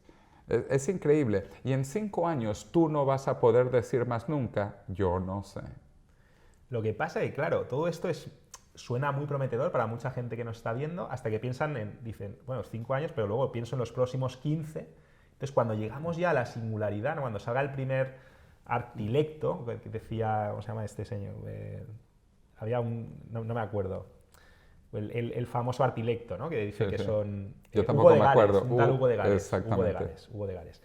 Que dice que vamos a ser como mosquitos, tal. Entonces, para esas inteligencias, claro, vosotros lo que estáis diciendo es que básicamente en el 2029 o 2045, a más tardar, en esa franja, las primeras inteligencias artificiales que van a pasar el test de Turing, es decir, que en una conversación ciega no podrías distinguirla de un ser humano si la máquina quiere, y si eso es así, ya enseguida, sobre todo para nosotros occidentales, pues nos viene a la mente toda serie de circunstancias y escenarios distópicos, tipo Terminator, tipo de Matrix, ¿no? Me gustaría que tú nos dieses un poco, nos tranquilizases o no, o nos metieses más miedo. ¿Cómo ves todo esto? Pues yo personalmente sí que hay una cosa que veo, y es que intrínsecamente las máquinas no tienen por qué ser más agresivas que nosotros, sino menos por lo que llamo el principio de escasez. Es decir, nosotros somos una especie que hemos evolucionado en un entorno de escasez. En el entorno de los bytes se pueden reproducir, con lo cual ya esa lucha por los recursos no existe, con lo cual muchos de nuestros instintos no tienen por qué existir. Aparte de que nosotros en principio imagino que vamos a diseñar buena parte de su código, y claro, el problema viene cuando ellas empiezan a diseñar su propio código. De la misma forma que tú dices que nosotros vamos a poder recodificarnos con la revolución biotecnológica y recodificar nuestro genoma para ser como queramos, ¿no? Tener varios brazos o varias cabezas, cuando las máquinas puedan hacer lo mismo, ¿qué va a pasar? Bueno, primero, el test de Turing, nosotros esperamos que esto va a ser superado en el año 2029, que es cuando tú no vas a saber si estás hablando con un humano o con una inteligencia artificial. El 2029. Y luego la inteligencia artificial va a continuar progresando y a pasos muy acelerados hasta que a más tardar en el año 2045 va a haber una inteligencia internet planetaria más inteligente que toda la humanidad entera, pero la humanidad va a estar conectada a esta Internet, porque te digo, en poco tiempo ya vamos a estar conectados a Internet gratis en el mundo. Entonces, esto está totalmente descentralizado. Aquí no hay un Big Brother, no hay un gran hermano que controla esto, no, esto está descentralizado. Como si te pregunto hoy, ¿quién es el dueño de Internet? Pues realmente nadie, esto está descentralizado, en el futuro va a ser aún más descentralizado. Pero, de nuevo, la gente que le tiene miedo a la inteligencia artificial, yo lo que respondo, como antes, o sea, ¿puedes ser tú tenerle miedo a ser más inteligente? Esto lo estamos haciendo los humanos. Cuando la mayoría de las catástrofes son consecuencia de nuestra ignorancia, ¿no? Por los humanos, claro. De hecho, a lo que hay que tenerle miedo no es a la inteligencia artificial, es a la estupidez humana. Y los humanos somos bien estúpidos. Entonces, si podemos ser más inteligentes, ¿cómo le vamos a tener miedo? De cualquier manera, el escenario que tú has dicho, de Terminator, etc., esto es un poco la visión occidental. La visión oriental es muy distinta. Yo viví 3 años en Japón. Japón es un país que adora a los robots. Por eso Japón es el país de robótica humanoide más avanzada. De acuerdo a la religión tradicional japonesa, Shinto, en Shinto los robots tienen alma, que se llama en japonés kami.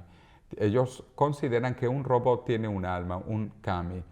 Y los robots lo han visto desde chiquiticos en programas y películas como Astro Boy y muchas cosas así, y tienen mucho cariño a los robots. Es más, en estas películas se ve que los robots son buenos, incluso son mejores que los humanos.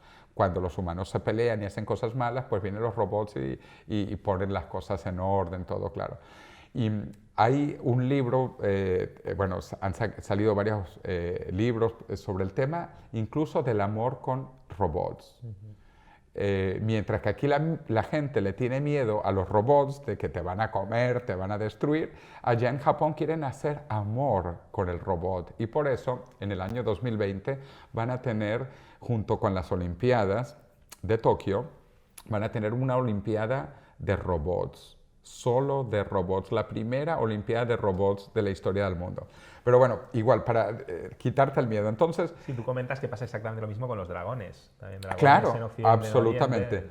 Mientras que los dragones europeos son malos, destruyen ciudades, coman gente, tiran fuego, el animal sagrado en China y en Japón y en Corea es el dragón. El dragón es tan querido que es el símbolo del emperador. Y los dragones son buenos, si tú ves en las fiestas chinas, la gente con sus dragones.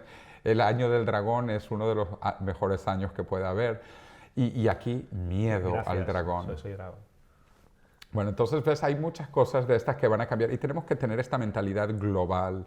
Los miedos españoles o los miedos occidentales son muy distintos de los miedos japoneses o los miedos orientales. Sí, aquí hay como dos puntos, ¿no? Por un lado es ver si los artilectos estos van a ser buenos, entre comillas, o malos, o podrían ser buenos y eliminarnos precisamente porque son buenos y nosotros molestamos. Y luego el otro punto es si realmente vamos a ser nosotros. O sea, es decir, si, porque tú has dicho que seguramente, probablemente, si te he entendido bien para que nos entienda la audiencia, tú lo que vienes a decir es que si los seres humanos cada vez queremos estas fuentes de conocimiento más cerca, porque yo aquí, como dices muchas veces, tengo más conocimiento que el presidente de los Estados Unidos en los 80, claro, aquí a golpe de móvil. Entonces, claro, conforme esto se va haciendo más pequeño y más poderoso, yo lo voy a querer más cerca de mí, más cerca de mí, más cerca de mí, y va a estar gafas, dentro lentillas y en mi torrente sanguíneo en forma de nanobots, generando sinergias con mis neuronas, ¿no? O sea, tú lo ves así, como un proceso de integración que va a ser totalmente natural, porque en cuanto tu compañero, claro, tu vecino o tu competencia se pone lentillas inteligentes que lo aumentan, pues claro, tú vas a necesitar o querer claro, hacer lo mismo. Y además que va a ser barato. La gente tiene que comprender que esto es un proceso natural y que se ve con los niños. Los niños adoran toda la tecnología. Un niño jamás ha leído un manual en su vida y aprende jugando, aprende divirtiéndose. Pero todo esto lo vamos a incorporar en nuestros cuerpos. Incluso esto, fíjate, mira, yo uso gafas, mucha gente utiliza gafas, y para tener visión 20/20, yo pudiese tener gafas de visión 40/40. ¿Y por qué no las tengo? Pues porque el estándar es 20/20. Yo no puedo ver más de lo que ve toda la otra gente. Todos estos cambios vienen, de hecho, van a iniciarse con los discapacitados. Y justo también por eso se ha creado la primera Olimpiada de Cyborgs, donde gente discapacitada con tecnología alcanza los estándares humanos normales, pero puede alcanzar luego estándares superiores a los de humanos actuales. Entonces, estos discapacitados van a pasar a ser supercapacitados. En las primeras Olimpiadas de Cyborgs, que fueron en el 8 de octubre del 2016 en Zúrich, Suiza, hubo nada más 7 deportes y una veintena de equipos. Es la primera vez en la historia Cyborgs compitiendo. En Tokio se espera que se haga la segunda Olimpiada de Cyborgs y van a haber más deportes, incluyendo ojos biónicos. Es más, tu teléfono móvil probablemente tiene una cámara mejor que tus ojos. Los ojos humanos no son muy buenos, son unos cacaojos, incluso cuando los comparamos con ojos de otros animales.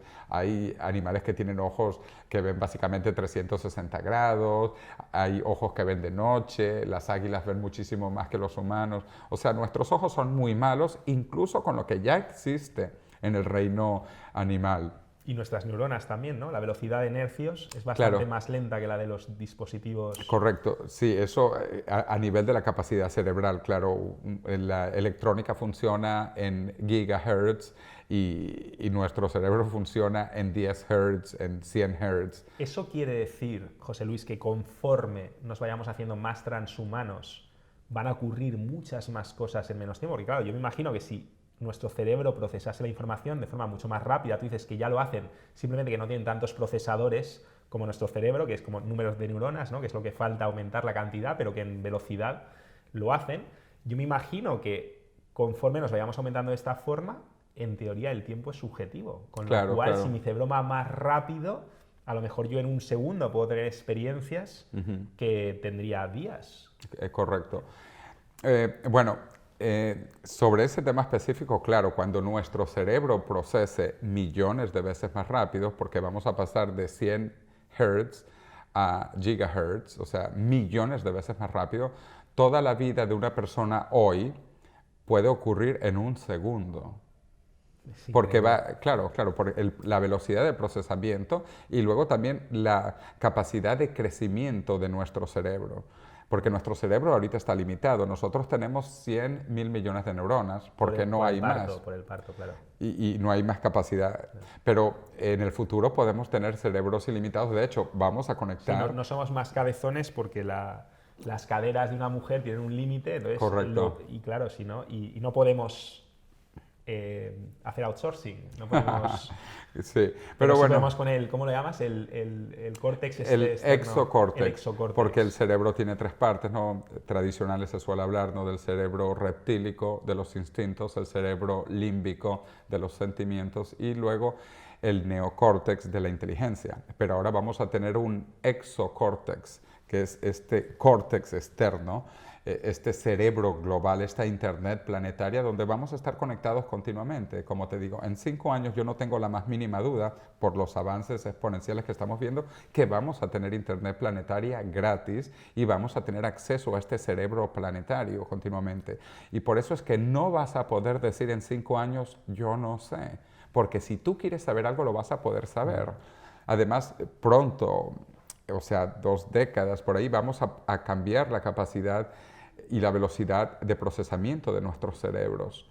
Entonces vamos a ver cosas, vamos a imaginar cosas, vamos a tener experiencias, vamos a tener sentimientos inexplicables todavía, incomprensibles en este momento, y que van a ser interesantísimos. O sea, yo quiero verlo. Claro, yo lo veo súper interesante y muy impactante, porque incluso si no ocurre nada apocalíptico, incluso si, digamos, tenemos una singularidad fluida, ¿no? y sin percances, claro, es tan transformador, pues se llama singularidad precisamente, pero no podemos imaginarnos lo que ocurre, ¿no? En términos temporales, de que ocurra en un segundo más cosas que en toda la historia de la humanidad anterior.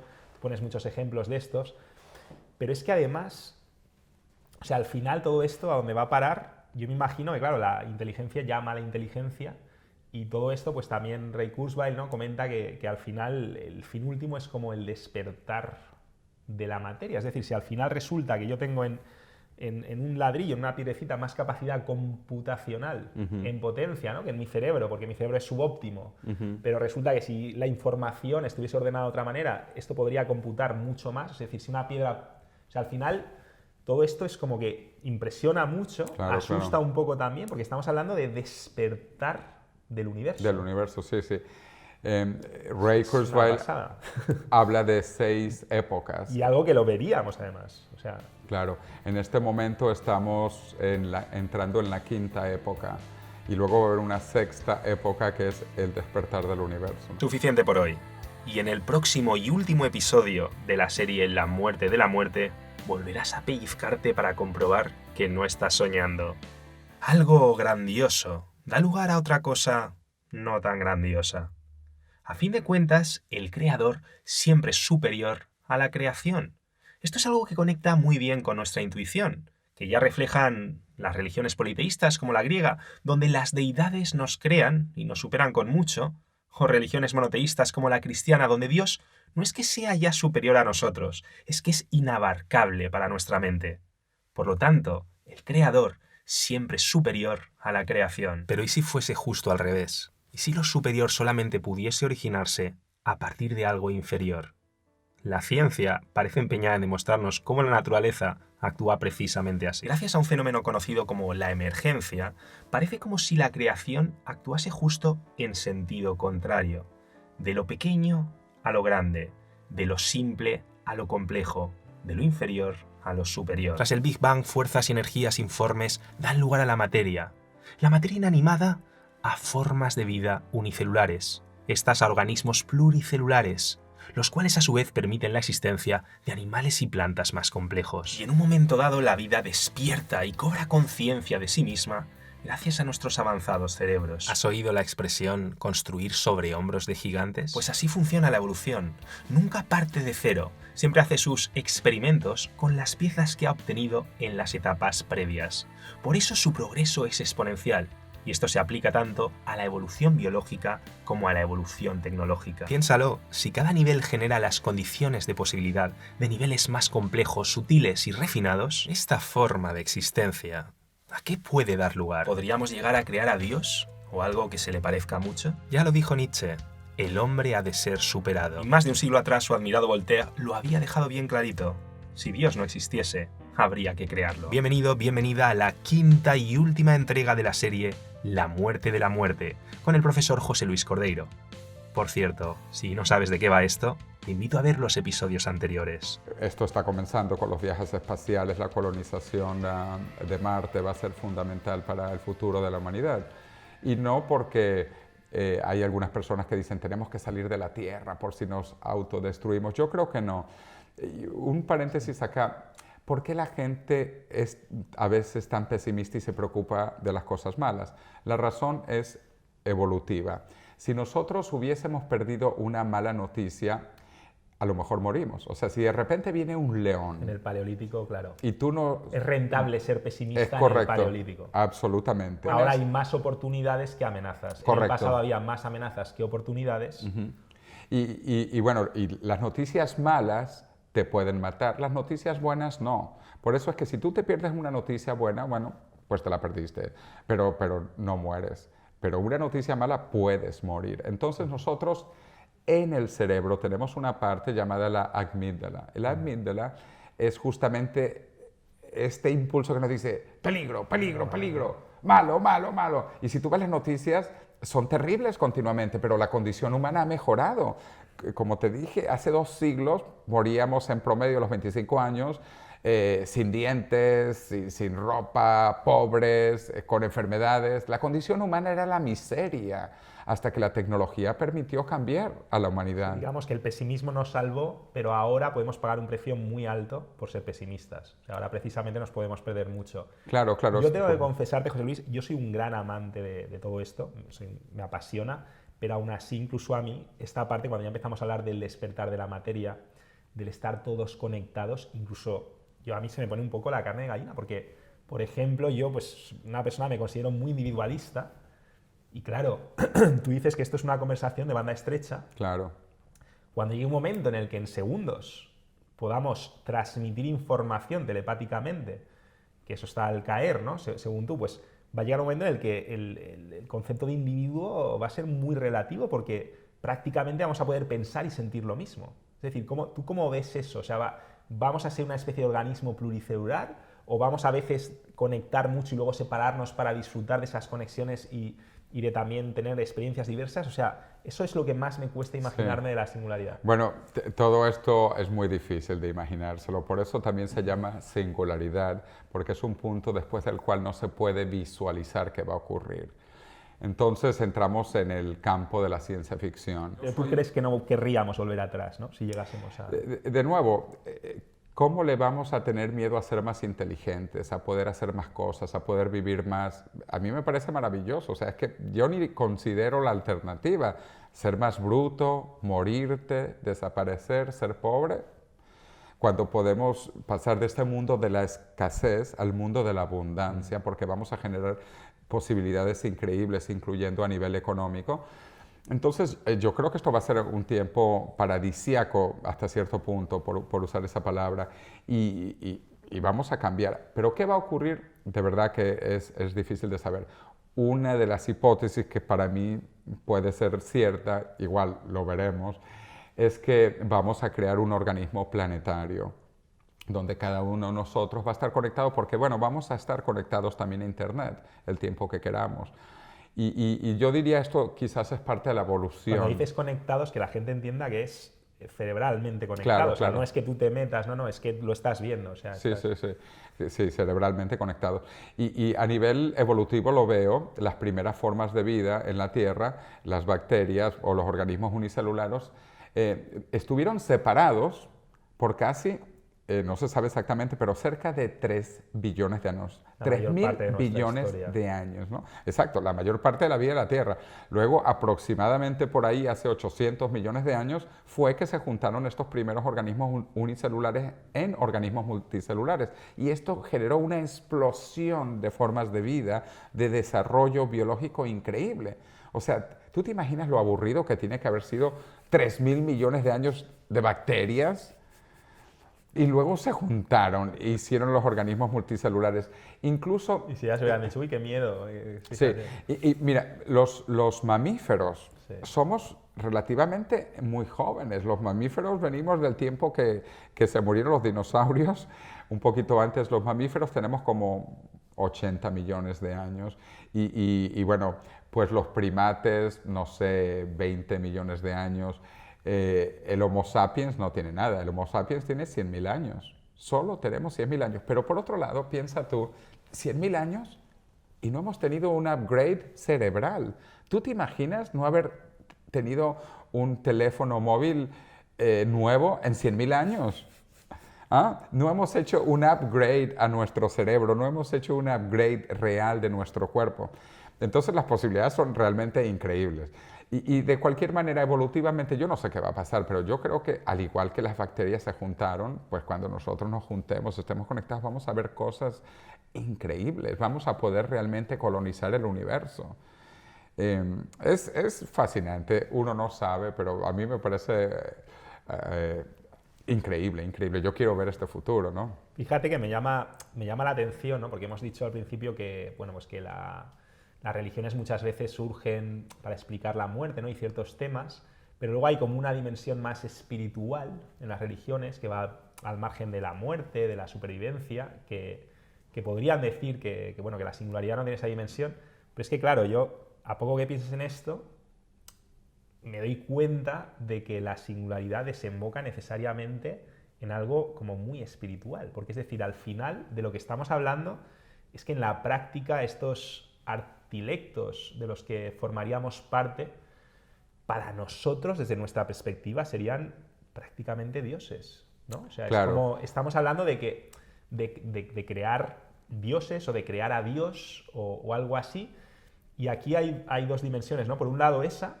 y por otro también esa idea que tenemos siempre, que es casi un atavismo, de que siempre hemos pensado, cuando pensamos en el planteamiento clásico religioso de muchas religiones, es lo superior crea lo inferior. Es decir, Dios que es superior crea lo inferior.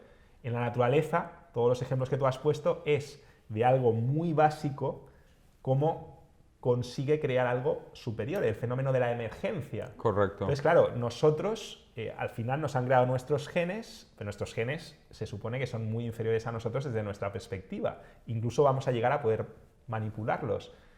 ¿Por qué no este planteamiento, ¿no? De que ¿por qué no vamos a poder crear nosotros algo que esté muy por encima de nosotros? Y precisamente esa es la tendencia. Sí. Bueno, a Ray Kurzweil le preguntaron una vez si Dios existe. Y él dijo, todavía no. Diciendo básicamente que nosotros vamos a poder crear el equivalente de Dios. Y además un Dios universal del universo. Claro. Porque la expansión humana yo creo que continuará. O sea, después de que nosotros coloricemos Marte, pues habrá interés de ir a otras partes del universo. Todas estas películas de ciencia ficción, que sí, Guerra de las Galaxias, etcétera, son fascinantes, ¿no? Y pensar en estas posibilidades futuras creo que van a abrir mucho la mente de las personas. Sí, incluso para personas religiosas que nos estén viendo que sean muy religiosas, yo también me plantearía, ¿no? Porque yo personalmente pues no sé, soy más bien agnóstico, no sé, quiero decir, yo pues si mañana me despierto de un sueño, ¿no? Y me dicen que todo esto era una simulación y que todo lo ha creado Dios, o era un niño jugando en el ordenador, que esa es otra historia que también, pero es muy filosófico, ¿no?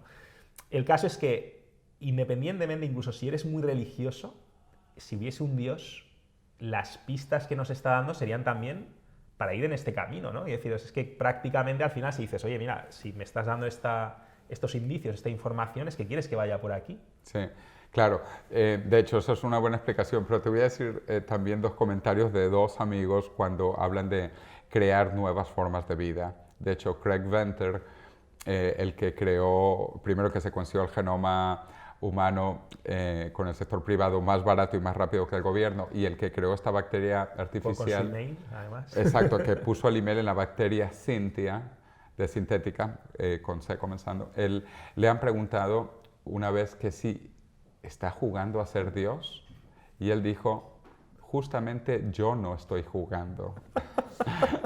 Pero y otro amigo también le hace la misma pregunta, bueno, ¿y están jugando a ser Dios? Y dice, bueno, alguien lo tiene que hacer. Una última reflexión, ¿no? Ya un poco más filosófica para terminar.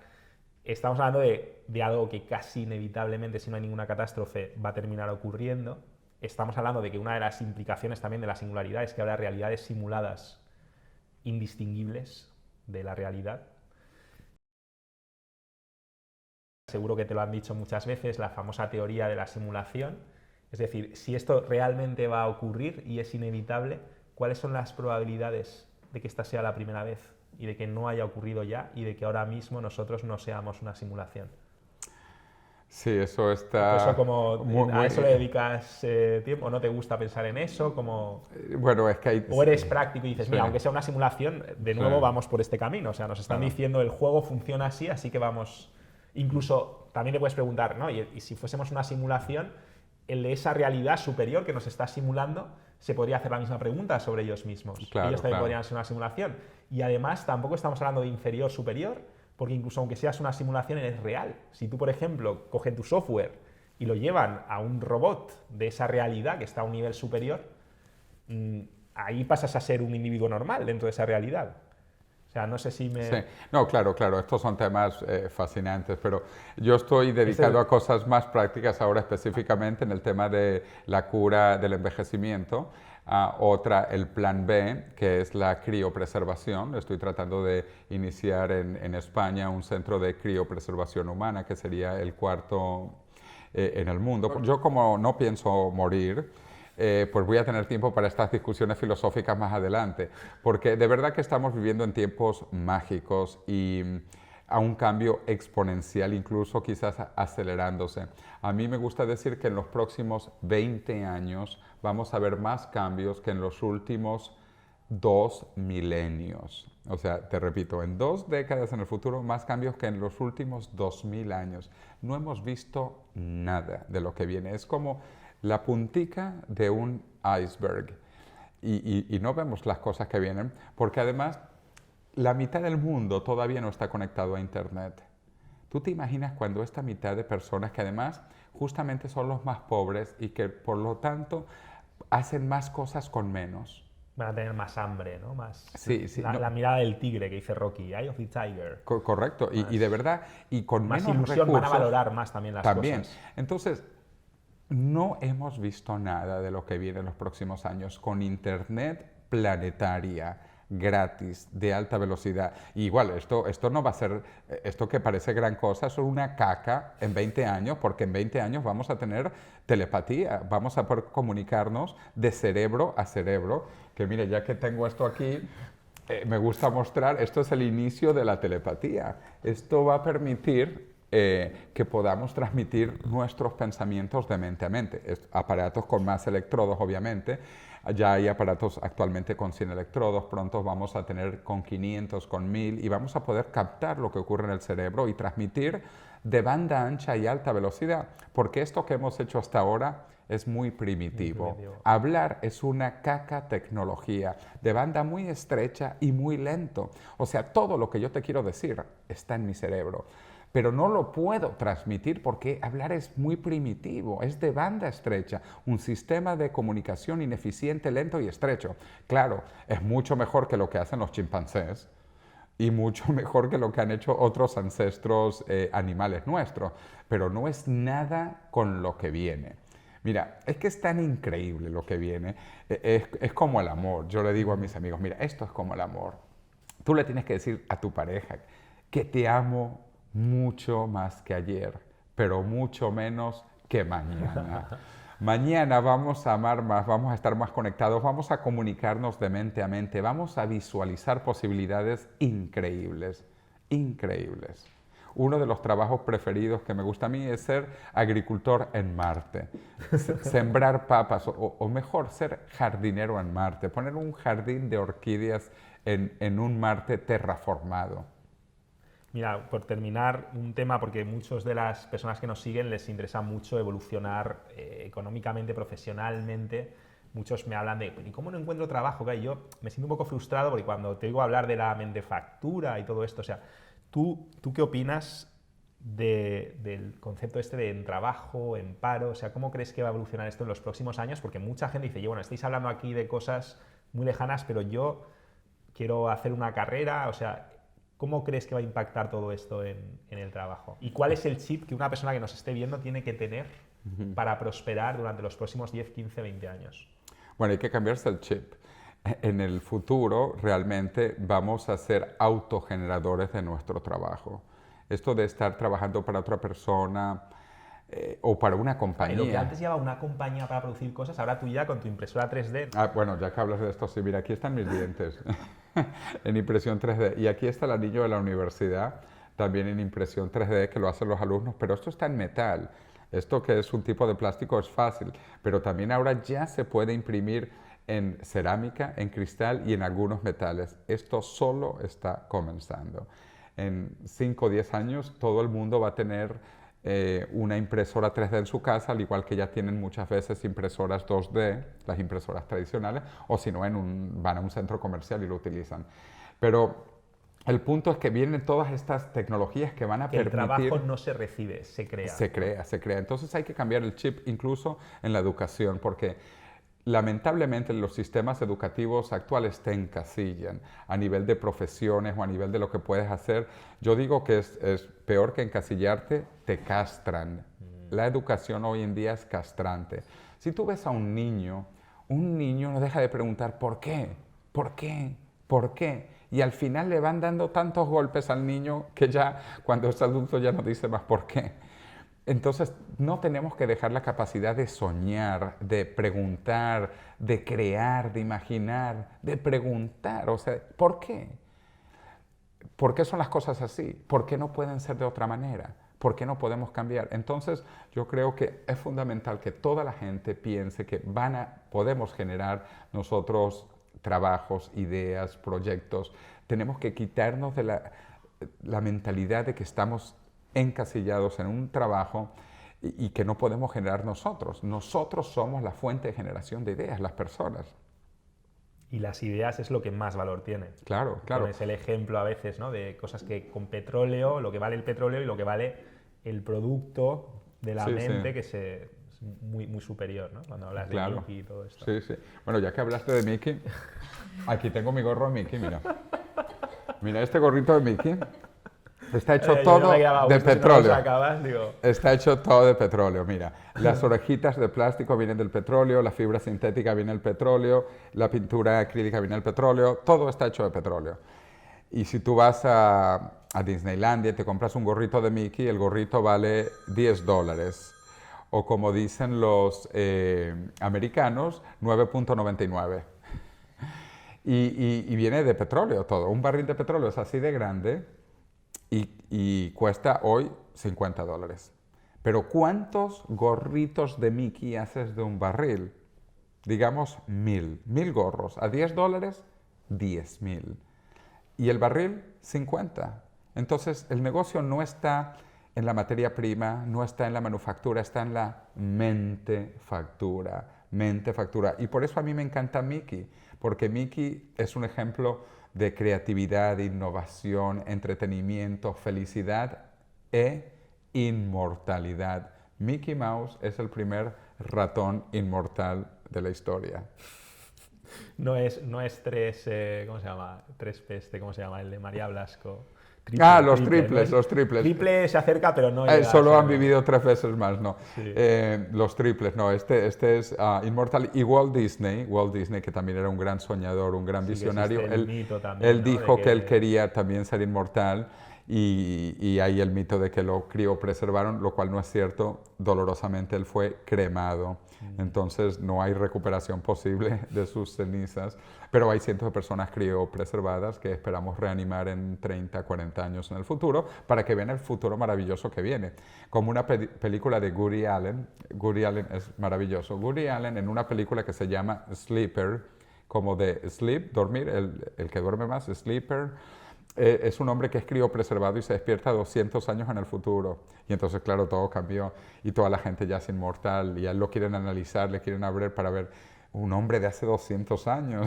Chicos, Sleeper, hay que ver Sleeper. Sleeper, muy buena. Y luego hay una máquina interesantísima que parece una cabina telefónica y es un orgasmatrón.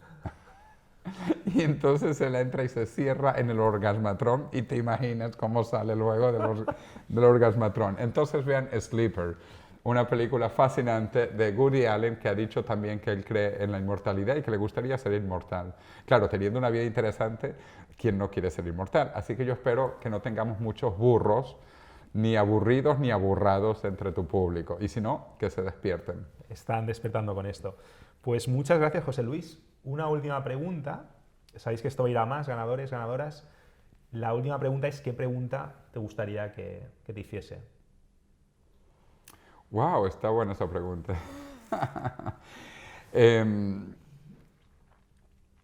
Pues no sé, ya hemos hablado tanto y de tantas cosas y no te voy a preguntar que si pienso morirme, porque no pienso morirme, ya te la respondí.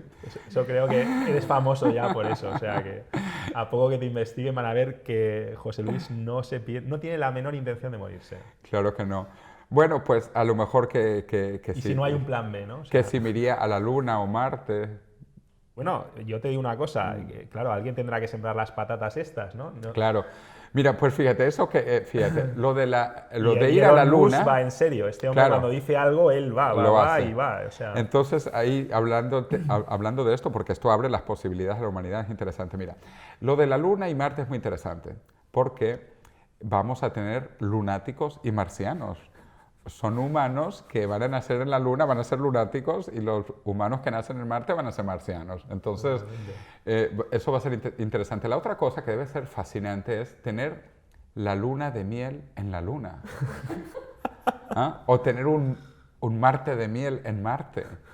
Y esto es fascinante. Además, si estás en el espacio y sin gravedad, ¿tú te imaginas lo interesante que debe ser estar ahí en el espacio sin gravedad en una luna de miel o Marte de miel? Fascinante. Bueno, pues ya creo que ya sé.